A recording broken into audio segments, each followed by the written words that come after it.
Okay, we will begin. Yes, my friends, we are live on the Metal Voice on YouTube with, of course, Alan Dixon and, of course, Riot and I guess ex-Riot guitarist Rick Ventura. What is going on, fellas? Hey, man. Good morning, good afternoon, whatever time of day. Yeah, I think we're all in the same living time the zone. Yeah.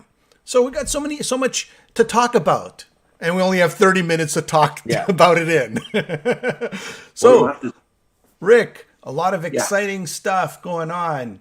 The release of the new video by Riot Act, news of Riot Act. So, first of all, tell us about the news of Riot Act. What's going on with the Riot Act? Well, since Lou's passing, we were dormant for a bit, and then we all kind of woke up and said, "Hey, what do you guys want to do?" So we all decided to continue the project. Lou put a lot of effort in, and I think he would have wanted us to continue, and I know he would have wanted us to continue. And we didn't play for quite a while, so as all of us being cooped up, with the virus situation, we just wanted to get up and play again, and we decided, hey, let's pick a song from that period that Lou was in the band, and let's dedicate it to him. So we went with Overdrive. Great song. Great. And I mean, I listened to Yeah. it this morning, and it was amazing how you listen to Guy's version and then the Riot Act's version. And it just, just as powerful today as it was back in the, late 70s, early 80s. So. Yeah, it just goes to show you it's a good song, and good songs are timeless. So who do we have in the band now? Let's start with that. We got Sure. Riot Act happening. Let's start with fresh and who's in the band. Okay. On vocals, Don Chaffin. On bass, it's Paul Ranieri. On drums, Claudio Galinsky. And myself. Yeah, I'm in that band now. So with Lou's unfortunate passing, and I mean, every time I've watched Lou and Jimmy's interviewed him a lot, it's just the passion that he had, right? So is that the big shoes to fill, or they will not be filled? Is that what we're hearing? Well, yeah, it's not like we're going to fill them because there's no point in filling them. The whole concept was to get Lou and myself together, since we were the guitar players that were there from the early days, and that was the whole concept. And the shocking passing of Lou just threw us for a loop. It was just like a continuing tragedy of passing members of Riot. It's just hard to fathom. But we're gonna move on. We're gonna move on. And some of the music that's been released, a lot of it goes back to that period when Lou was in the band. You got Warrior, and then we just said Overdrive. I've seen some versions of Swords and Tequila. Is this something that you guys are focused on, resurrecting those great songs, or is this going to lead you into new material down the road? Well, it's going to lead us into new material. The original concept of this was to, hey, we really enjoyed playing those tunes, Lou and I, and it was a blast when we first got together. Lou and I hadn't played together, before, so it was kind of cool, and we had that sound, and when we played the songs with the other members, they just came to life, and it was just, wow, we have something cool here, and we thought we'd give the fans a taste of the older material, with two of the guys that originally played on it, and we were going to do that, and then record a new album, which we will be doing. Okay. But that was the whole concept, give the fans a taste of this of music that they probably never heard before and never got to see Lou and I perform together. So it was very exciting, you know. Hey, No, Rick. and Sorry, I Alan. just if I just want to add to that, like, you know, we're going back. Here's the vinyl. I got Narita, Fire Yes. Down Under. Been listening, right? But like you said, a lot of people, you know, now they've become classics. But back in the Right. day, it was a struggle just to survive. So a lot of this music is being heard for the first time. Right. The band was always under the radar, you know.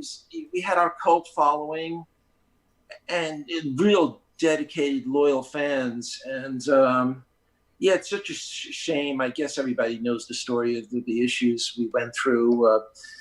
So I won't get into that again. But yeah, a lot of unfortunate issues. But those were great. Looking back, they were really great records. Rick, the big And question. that, But Alan, I just want to be. Hey, hold this thought for 1 Jimmy, second. hey. Hold on. Who's going to take over the second guitar duties in Riot Act now? And Alan, you could ask your question right after. Sorry. You or Alan. You're welcome. Yeah. Take over. Yeah, You don't want to hear my guitar playing. You don't want to hear my guitar. Well, here's what's going to happen.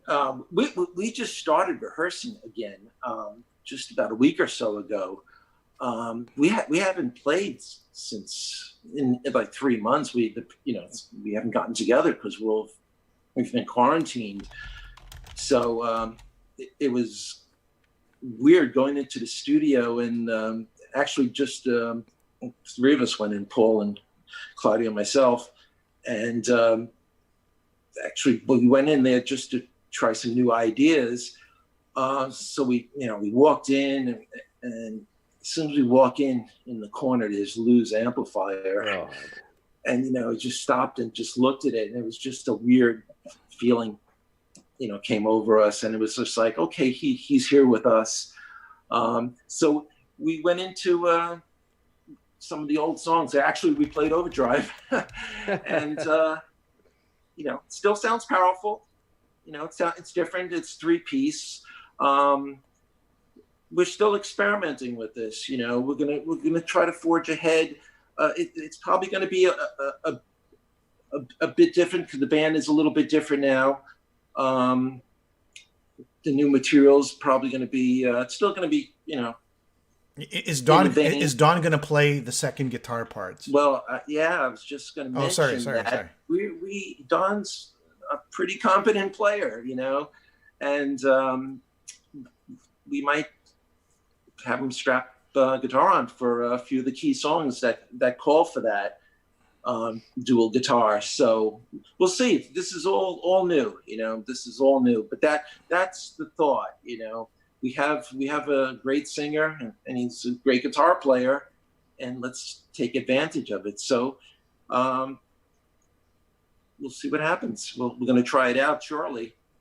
No, and going back, like you said, you were a bit under the radar back in the day, but you guys were really at the forefront that nobody knew was even existing here in the New York area or North America. Is more happening over in Britain.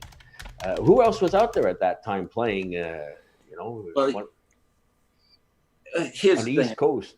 Yeah, well, we came up in the punk period, so we were like sort of out of place. The whole focus was on punk. And especially in New York, and it was cool, because it was it broke away from, I guess, the stagnant dinosaur rock, if you wanted to call it back then. So it was like, everybody strapped on the guitar and strummed away on 3 chords, and it was cool because there was a lot of energy. I mean, our stuff has 3 chords, maybe 4 chords, and it was fast with a bit more riffs in it. But we were pretty much loners playing that kind of music during that period, so there wasn't many bands like us, and that's probably why, we were a bit underground, and but we just stuck to our roots and we just played what we love to play, That's really what it was all about. We played what we love to play. No, and all the permutations of the groups, all the different variations. This everything's. I've got Riot. I'm with the guy. I've got Riot here with one of my favorite Riot album right there, Born in America with Rhett Forrester. You've got the Thunder Steel lineups. I've got Immortal Soul, which is a revisitation of the Thunder Steel. I've got Todd Michael Hall's version with Armor of Light. So this band has been around forever with all these variations, and they all sound different. They've all got their own things going on. So yeah, so many incarnations of it. Mark just kept it going after the Red period. Oh my goodness! You just lost your video feed. Oh, there we go. It's back. Yeah. Yeah. Guess what? It's the typical low battery syndrome. So let's hope it doesn't die. After the Red, Mark kept it going. He just kept on going. He always wanted to play and just picked up new members along the way and tried different things. And what's ironic about all that is like 83, like you said, with Rhett, and it was just started to, for all the reasons we won't get into, started to kind of be phasing down. It was the ideal time for Riot to kind of take off, because everything else, you had Cry of Riot on the West Coast, that had a #1 album, and all that type of music was really, finally, we caught up to Europe and Britain, and it was just about to launch itself. So, right. And that all happened just like a few years after us. We were like out of touch too early, Exactly. It was, the timing was just like, we preceded those bands, we were doing it years before. But Rick, I mean, the biggest moment Riot ever had though was, you're touring with Black Sabbath, you're touring with Rush, and Guy just leaves. That was the momentum that you lost. That was the huge momentum that you lost. Yeah, you can't get any larger than that, losing your lead singer. Yeah. We were touring with Rush at that time, and Guy just he had enough of it. It was always a constant struggle. We were just always a struggle with management, with record companies. There was always an issue, and he just became more frustrated. We all became frustrated. Yeah, for sure. That's really what it boiled down to. And when he left, Rhett, it was like it was new blood in the band, new excitement, a different sound, a different singer, different there you go, a different direction. He's a great vocalist, and a lot of people like that record. It's just another. I got the little version, Alan. I got the little version. What Don, here's the little one, the single. So no CD. It's so funny because here I am listening to Restless Breed on Restless Breed, on vinyl yesterday, and I get this text like, we're going to interview Rick tomorrow. There you go. And interviewing Don, he's called the Rhett Forrester. He says that's kind of like the Bad Company phase of Riot, Yeah. Rhett was, Southern boy on the bluesier side of things, which I liked, Mark liked, and it was a bit different, the writing style changed a bit. The energy of the band was still there. It was just a different direction, different singer, so that's really what it was about. But that was a fun period. I know Alan's always going to harp on the Rhett Forrester era because he's like this huge Rhett Forrester fan. I'm more of a Guy Speranza kind of fan. Okay, yeah. So I'm going to be pushing back that way. He's going to be pushing this way. I'm going to be pushing that way. Highway to Hell. You opened up for AC/DC on Highway to Hell. Yeah. Bon Scott, any stories there? Well, I remember doing laundry with Angus Young's wife. With his wife. What was it like with those guys? Of the tour.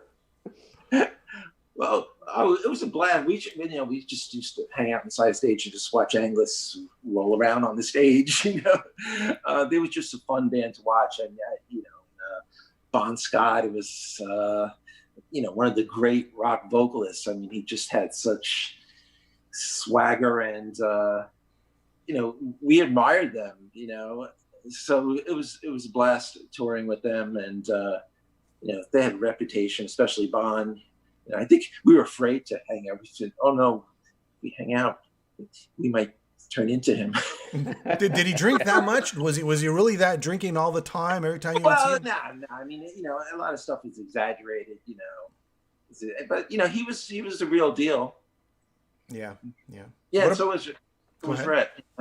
Yeah, well, that's what I'm piecing. Alan's gonna go back to Red. Oh no, but piecing all our different interviews and reading about Riot and all the stories, that's where Guy might have. What I've picked up from all these is Guy might have fell a little short when it became to on the frontman stage, where Rhett was made to come in and assume that role. I mean, he was living the rock star life hard and large. So. Oh, I mean, you just look at him, man. His presence just says it all. He was the epitome of the rock star. Leather chaps and the hair and Jack Daniels. Right, the Jack Daniels. But he's a very sweet guy. He was such really, really nice guy. So we got you guys even played Donington early on in that festival. Yeah. Oh yeah. We played some amazing festivals. It's hard to believe some of the things. Opening up for Judas Priest, Ozzy, Saxon. We were opening up for every major act, and we were right on the verge of success. So we got to meet a lot of our idols. It was sort of like a dream come true. I mean, we were quite young, and when you're hanging out. Oh, and again, it goes back to my point. Like, you guys were there early on. There might have been, Y&T on the West Coast, some Quiet Riot maybe, Yeah, and then, exactly. In Canada, there, you were the forefront runners. I mean, and like you said, it's a story that it petered out right when it was supposed to hit. So. Yeah, exactly. It's just a shame. It's a timing thing. We always said, wow, we were out just a touch too early. Everything took off, and then the whole MTV video revolution. Yeah, you're right behind down on that. Yeah. Yeah, I mean, I think there's a video out there of the song "Restless Breed." Actually. Yeah. Yeah, there's a video out there on YouTube of us. I don't know where it's from though, but it's probably one of the few videos out there from that. What about opening for? Okay, to me this is like the fascinating part. Opening up for Rush, but not only opening up for Rush, but on Moving Pictures opening up for Rush. Right. I mean, how think about that's insane. That, That's like the plateau. Completely out of their level. They've just hit and achieved and. Yeah, I mean, I was a Rush fan in the very early days. Those first 2-3 records. I was a big fan of Rush, and to be touring. I mean, when we first heard that, we couldn't believe it. It's like, wow, the opening for Rush. I mean, that was pretty heavy. And what was interesting, I might have mentioned this before.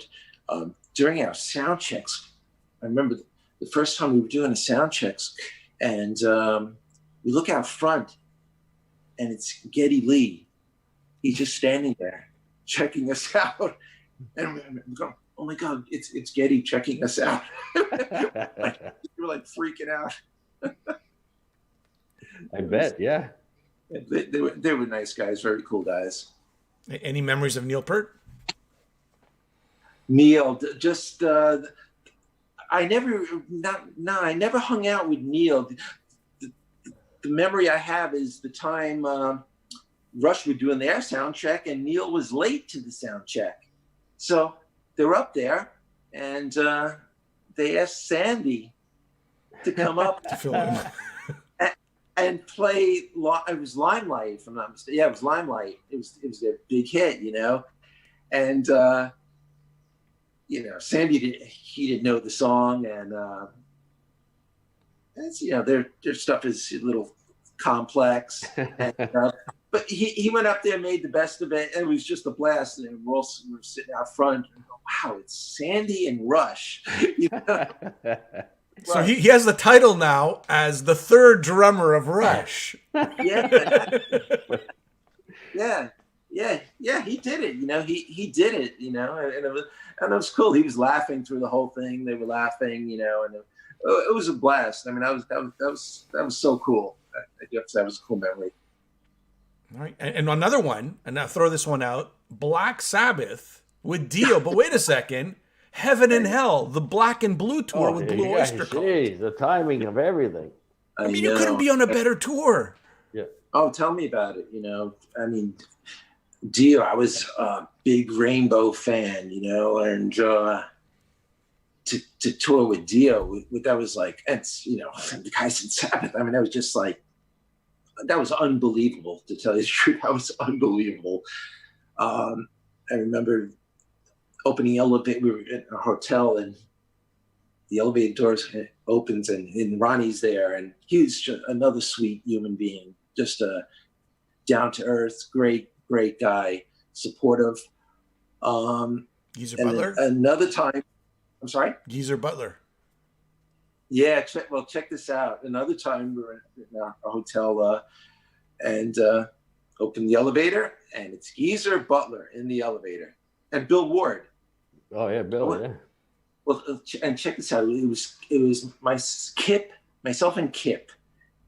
So we wound up going to Geezer's hotel room, and we're hanging out. He invited us up, and Geezer's such a nice person, such a friendly, what a great guy. And so Kip and I, like, we're looking at each other. Oh my God, we're hanging out. Geezer Butler in his hotel room. We were That's me and Alan. That's me and Alan when we get invited places. Oh, shit. Yeah, and Bill Ward's in there. And we're just hanging out. We're just talking, talking about all the troubles Sabbath went through in the early days, how management screwed them, and we were talking about our issues.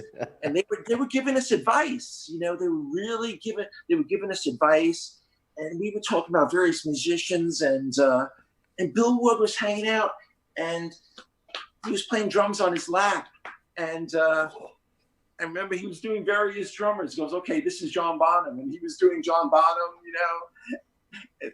and Geezer was just playing all, he had a suitcase full of cassettes of all his favorite bands and stuff like that. We were just listening to music, and they were really giving us advice, and I'll never forget that. I mean, that was just what a cool experience hanging out with two legends like that, who were so down to earth and just such nice guys. And it was just like, I'll always treasure that.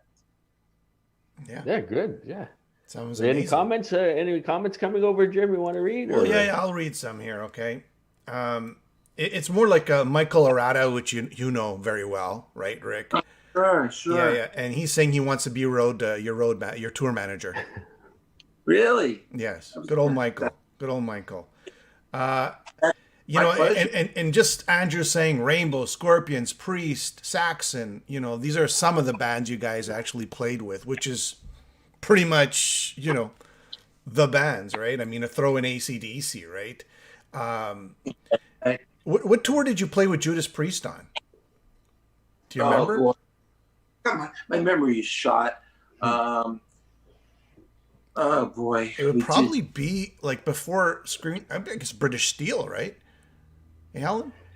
Yeah. That would have been my guess, yeah. Yeah, I would have guessed if it's 81-ish. Oh, Rick, there you go. Your battery's dying. Low bat. Which time I think we were doing, what? I think I need a charger here. Yeah. Tom's saying nothing against the current Riot, but I prefer the early Riot stuff, the first 3 albums. Okay, so Riot Act. Yes. Ta-da! Yes. All right, let's get back to this before we run out of all our time. Yeah. And batteries. Yeah. Riot Act. You're going to be playing. Is it still the plan to play the Speranza era, like the first 3 albums, or are you going to dip into the Restless Breed era, the Red Forester era as well? Well, whenever whenever things open up and touring, is permitted, touring again, we're we're definitely gonna do this. So how could we not? Yeah. We have to do that. we'll throw in some new stuff. And I mean, Don just does a phenomenal job. Oh my Lord, it's incredible.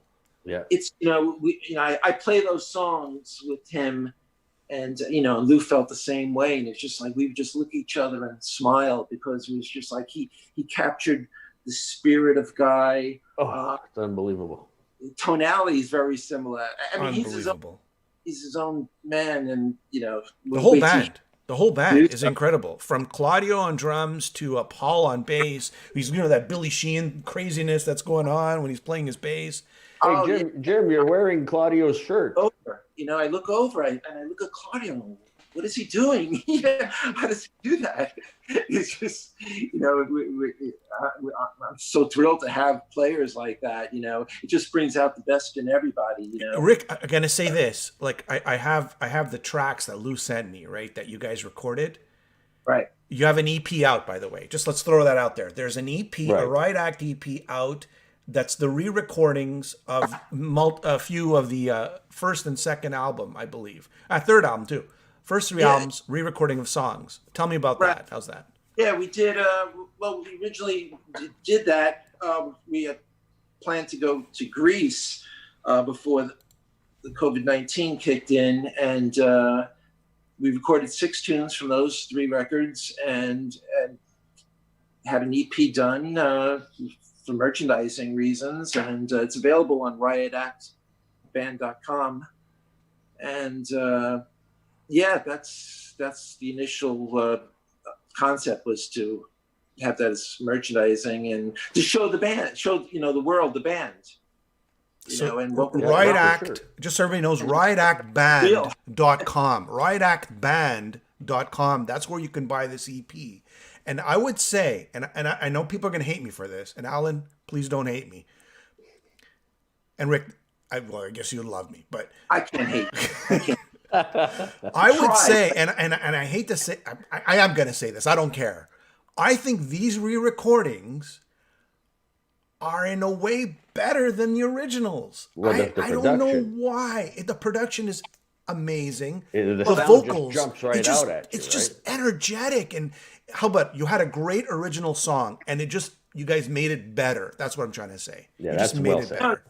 It's just, you're talking about, 30 plus years. And technology.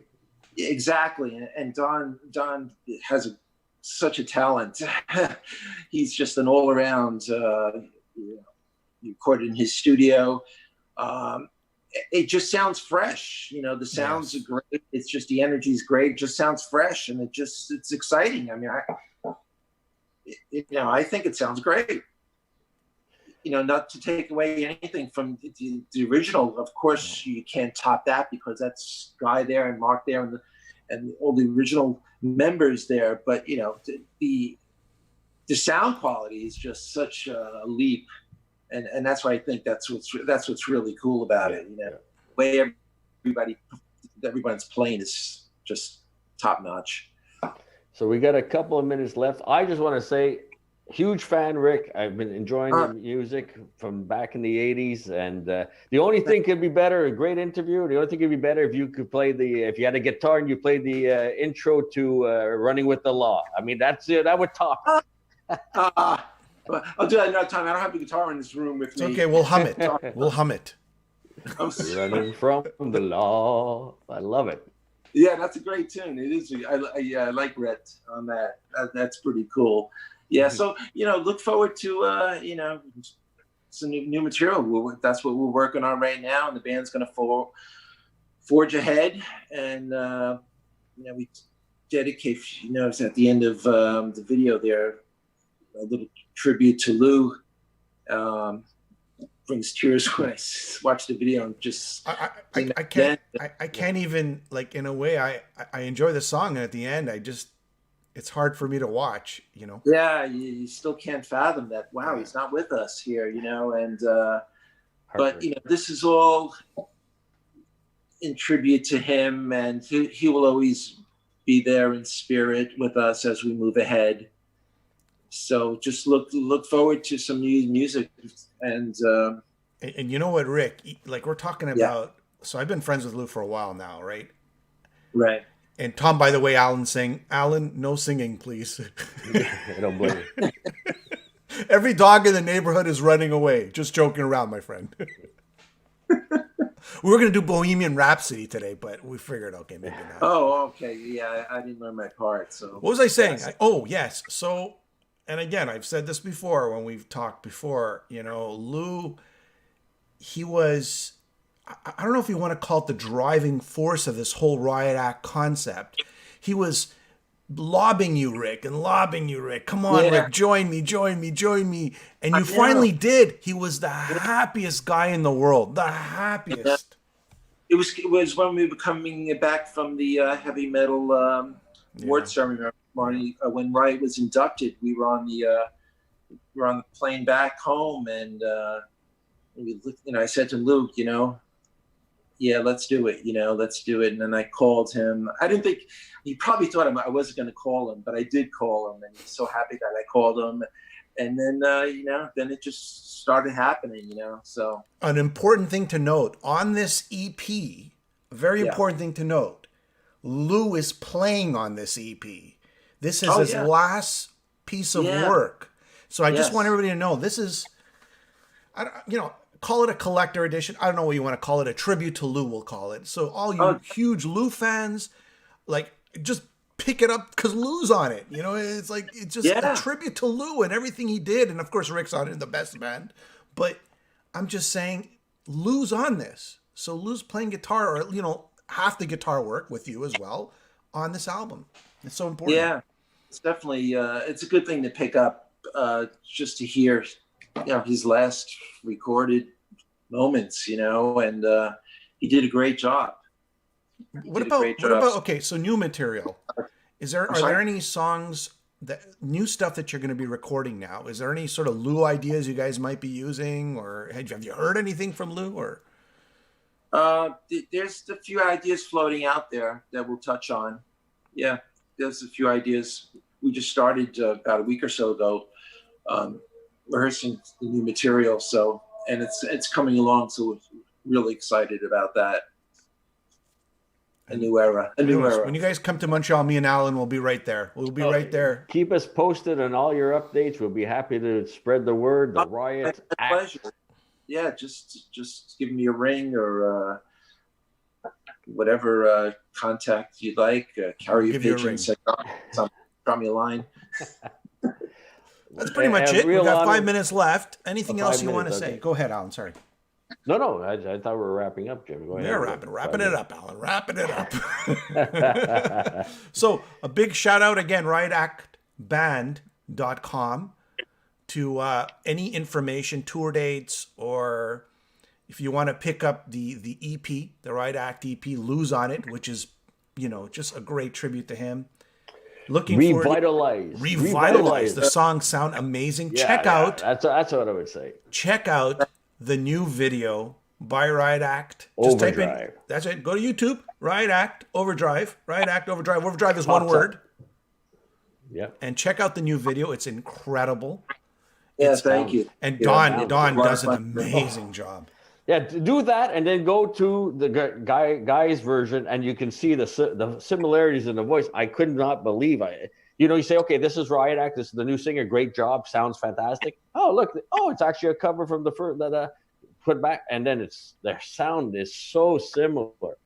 But like you said, revitalized. So when we finally get out and play, I think fans will really, really dig hearing, especially younger fans that heard of the band, never got to see the band. And I think they'll get a real thrill out of hearing us do those tunes. And looking forward to play. I can't wait to play. Good stuff. We'll keep everybody updated. Band on Earth feels the same way. So Vincent says, hi, Jimmy. Hey, Rick. And Vincent saying, Rick, where are you living now? Maybe it's a little personal. Let me give you my exact New York. Yeah, it's a house in New York. Long Island, right? We'll put it to Long Island. Is it Long Island? Yeah, it's Queens, Long Island border. I guess you could Google your address, please. Google Earth. No, please don't. No. All right, guys, Thank you so much, Rick. A real treat, a real pleasure, Rick, to have this interview today. Yeah. Hey, yeah, Alan, man, it was a real pleasure talking to you and Jimmy, and look forward to doing this again. And yeah, check out Overdrive and see everybody. All right. All right.